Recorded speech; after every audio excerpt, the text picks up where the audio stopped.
ఆంధ్రప్రదేశ్ ముఖ్యమంత్రి జగన్మోహన్ రెడ్డి మీద జరిగిన దాడి వెనుక టీడీపీ నేతలు ఉన్నారని మైదుకూరు ఎమ్మెల్యే శెట్టిపల్లి రఘురామరెడ్డి అనుమానం వ్యక్తం చేశారు. హైదరాబాద్ సిద్ధం సభలో పాల్గొన్న ఆయన సీఎం జగన్ పై దాడి చేయడం హేయమైన చర్య అని అన్నారు.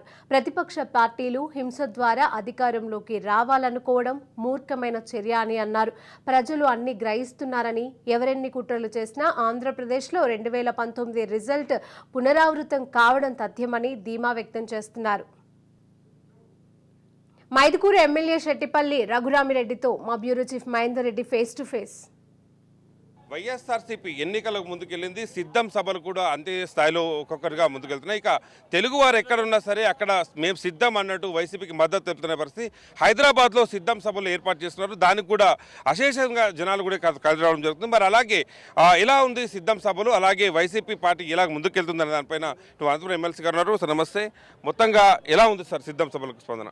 ఈరోజు నిన్న ఇన్సిడెంట్ చేయడానికి కారణం ఈ సిద్ధం సభలు ప్రతి ఒక్క పార్లమెంటరీ కాన్స్టిట్యున్సీలో కూడా జరుగుతున్నాయి. విశేషంగా జనాలు వస్తున్నారు. ప్రజల ఆదరణ బ్రహ్మాండంగా ఉంది. ఎంత దారుణంగా తయారైనాయంటే వాళ్ళు చేసుకోండి, మీటింగ్లు పెట్టుకోండి, వాళ్ళు బస్ యాత్ర చేసుకుంటున్నారు కడుపు మంటతో.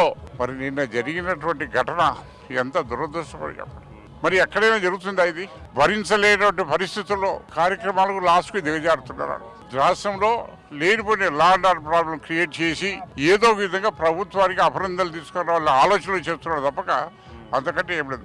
ప్రజాస్వామ్య పద్ధతిలో ఎలక్షన్ జరుపుకోవాలండి. ఎంతటి వారైనా సరే, ఏ పార్టీ వారైనా సరే అటువంటిది మాత్రం సహించేది లేదు. ఖచ్చితంగా వారి మీద చర్యలు తీసుకోవాలా. అవసరమే. దీంట్లో కుట్ర కోణాలు ఉన్నాయని భావించండి. నిన్న ముఖ్యమంత్రి జగన్ పైన జరిగినటువంటి దాడిలో లేకపోతే ఇక్కడ ఆయన మీద రాళ్ళు వేయాల్సినంత అవసరం వెనకలేదు. తీరు కూడా లైట్లు పోవడం అనేది కూడా కొంచెం తెలుస్తున్న విషయం. అంతకన్నా ముందు సభలో చెప్తున్నది ఇదంతా కుట్రలో అదొక భాగం. ఫస్ట్ పవర్ సప్లై లేకుండా చేయడము, రెండోది వచ్చి పూల వాళ్ళని పెట్టేసి రాళ్ళు వేయడం అనేది కుట్రలో భాగమే. అది అంతకుముందు కోడికత్తి చేసి అదే రకంగా ఇది కూడా చేస్తున్నారు. ఎంత దుర్మార్గమైనటువంటి వాళ్ళు మాట్లాడుతున్నారంటే ఒక్కటే వాళ్ళకి ఒక భయం ముట్టుకునేది. ఎడు తిరిగి ఓడిపోతున్నాము. మళ్ళీ జగన్మోహన్ రెడ్డి గారు ముఖ్యమంత్రి అయితే వాళ్ళ పార్టీలన్నీ వైడప్ చేసుకోవాల్సిందే. దాదాపు 31 సీట్లు వాళ్ళకి ఇచ్చారు. ఆ 31 వాళ్ళు ఎన్ని గెలుస్తారో చెప్పండి. వాళ్ళు ఎన్ని గెలిచినా సింగిల్ డిజిట్లోనే ఉంటుంది, డబుల్ డిజిట్లోకి పోలేరు. 3 పార్టీలు ఏకమైనా కూడా సింగిల్ డిజిట్ అంటారు. ఆ 31లో 110% ఈ రోజు చెప్తాడా, మళ్ళా జూన్ 4 తర్వాత మళ్ళీ నేను చెప్తాను. ఈ తెలుగు వారంతా కూడా ఎందుకు అక్కడికి పోవాల్సి వచ్చిందండి? ఈ రాష్ట్రాన్ని విడగొట్టాల్సిన పని ఎవరికి వచ్చిందండి? మనమంతా తెలుగు వారంతా ఒకటిగా ఉన్నాము. రాష్ట్ర రాజధాని ఇక్కడ పెట్టుకుని హైదరాబాద్ పెట్టుకున్నాం. మరి నువ్వు ఏం చేసావు? 2009 ఎన్నికల్లో రాజశేఖర రెడ్డి గారి మీద పోటీగా ఇదే కూటమిని పెట్టుకున్నావా లేదా? ఆ రోజు బీఆర్ఎస్ను కూడా టీఆర్ఎస్ అప్పుడు కలుపుకున్నావా లేదా? సిపిఐ కలుపుకున్నావా? సిపిఐని కలుపుకున్నావా? అన్ని పార్టీలు కలుపుకున్నావా లేదా? ఆ రోజు ఏం చేసావు నువ్వు? ఈ దాడి అత్యంత హీనంగా చూడవచ్చు. దీన్ని ఒక ముఖ్యమంత్రి స్థాయి వ్యక్తి పైన అలా దాడి చేయడం అనేది చాలా వరకు ఎవరు కూడా దాన్ని ఎంకరేజ్ చేయాల్సింది. కానీ వీరంతా కూడా ఇప్పుడు ఎన్నికల్లో దాన్ని వారు చేయించుకున్న కుట్ర, వాళ్ళు చేయించుకున్నటువంటి కథనం ఒక ప్రాక్టికల్గా వారు చేసుకున్నట్టున్నారు. దీన్ని వైసీపీ ఏ రకంగా తిప్పికొడుతుంది? మరి ఇలా దీన్ని మీరు ముందుకు తీసుకెళ్తున్నారు? ఈరోజు ఫస్ట్ డే కాదు, ఇది 13వ రోజు చేస్తున్నాడు. అంతకుముందు 4 పార్లమెంటరీ కాన్స్టిట్యూన్సీలు అయిపోయినాయి. 17 రోజులు ఎక్కడైనా ఒక చిన్న ఇన్సిడెన్స్ అన్నా జరిగిందా? రాయలసీమ ప్రాంతంలో అంతా అయిపోయింది. రాయలసీమ 4 జిల్లాలు అయిపోయినాయి. నెల్లూరు అయింది, ప్రకాశం అయితే, గుంటూరు అయిపోయింది. ఈరోజు కృష్ణా జిల్లాలో ఎంటర్. కృష్ణా జిల్లాలో ఎంటర్ అయితే మరి కృష్ణా జిల్లాలో ఇటువంటి కార్యక్రమాలు చేయొచ్చునా?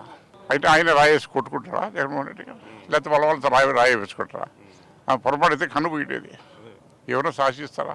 కుట్రలు, కుతంత్రాలు, కుయుక్తులు ఏ నాయకున్నాయో దేశం అందరికీ తెలుసు, ప్రజలందరికీ తెలుసు. ఆ కుతంత్రాల వల్ల ఏ రకంగా చేస్తున్నాడో మనం చూస్తున్నాము. ఇదేం జగన్మోహన్ రెడ్డి అందరి మాదిరి కాదు, ఎన్టీ రామారావు ఇది కాదు. ఎన్టీ రామారావు మోసం చేస్తాడు, అందరినీ మోసం చేస్తాడు, కానీ జగన్ మోసపోయేవాడు కాదు. ఒక మాట చెప్పారు సార్, ఏపీ ప్రజానీకానికి ఈ దాడి పట్ల తెలుగుదేశం పార్టీ ప్రచారం చేస్తున్న పట్ల క్లియర్గా మీరు ఏం చెప్పదలుచుకున్నారు సార్? 100% తెలుగుదేశం పార్టీ వాళ్ళు క్రియేట్ చేసినటువంటి కుట్ర, ఆయన మీద దాడి చేయాలా, ఆ వచ్చినటువంటి జన ప్రపంచం చూసి కడుపు మంటతో ఓడ్చుకోలేని విధంగా వాళ్ళ మీద రాళ్ళు లేపించారంటే ఎంత దురదృష్టంగా ఏ రకంగా ఈ యొక్క తెలుగుదేశం పార్టీ దిగజారిపోయిందో. ఆ పార్టీ దాదాపు ఎన్టీ రామారావు గారు స్థాపించేటువంటి పార్టీ, అటువంటి పార్టీని ఈరోజు సర్వనాశనం చేసి కడాకు ఈ రకంగా దాడులకు కూడా దిగజారిందంటే మరి తెలుగుదేశం పార్టీ భవిష్యత్తు రేపు 24 ఉంది అని చెప్పి నేను అడుగుతా. ధైర్యంగా చెప్పండి, రేపు మళ్ళీ 24 తర్వాత మీ పార్టీ ఉంటుందా, లేదా బీజేపీలో విలీనం అవుతుందా? ప్రజలు ఏమనుకుంటారు? జగన్మోహన్ రెడ్డి మర్డర్ చేయిస్తాడు, హై చెప్తాడు, ఉగ్రవాది అని నాలుగు ఎవరో ఇప్పుడు చెప్పండి, ప్రజలు చెప్పండి అడగండి. ఈ కుట్రద్రాలు చేసేది ఎవరు? ప్రజలకు అర్థమైంది. ప్రజాక్షేత్రంలో మొత్తం చెప్తారు. ఇవన్నీ కూడా వాళ్ళ పత్రానికి ఇది ఒక steps. First, second, third, fourth, ఇంకా దాదాపు 28 రోజులు ఎలక్షన్ ఉంది. ఇంకా వాళ్ళు చేసేది చాలా ఉన్నాయి, తప్పులు చేస్తాయి. మా పాలసీ ఒకటే, మేము ప్రజలు నమ్ముకున్నాం, ప్రజల దగ్గరికి వెళ్తాం, ప్రజలు బ్రహ్మాండంగా పడతాడు. స్వచ్ఛందంగా తల్లి వస్తున్న స్వత ఇదే ప్రపంచం కొనసాగితే మీ టార్గెట్ ఎంత అనుకున్నారో అది రీచ్ అయ్యే అవకాశం ఎంతవరకు దగ్గరలో ఉంది? నేను ఏ పరిస్థితుల్లో కూడా 2019 పునరావృతం అనుకుంటున్నా. నేను చూశాను, ఎన్నో ఎలక్షన్ చూసినా, ఇంత ప్రజల్లో స్పందన అనేది ఎక్కడ చూడలే. జనరల్గా నా ఏదంటే కదా, అధికారంలో ఉన్న పార్టీ ప్రజల వద్దకు పోవాలంటే భయపడతా ఉంటాం. అపోజిషన్ పోవచ్చు, కానీ మాకు అధికారం మీద మేము ఏదో చేయలేకపోయినామని చెప్పచ్చు. ఎక్స్క్యూజ్ ఉంది దానికి.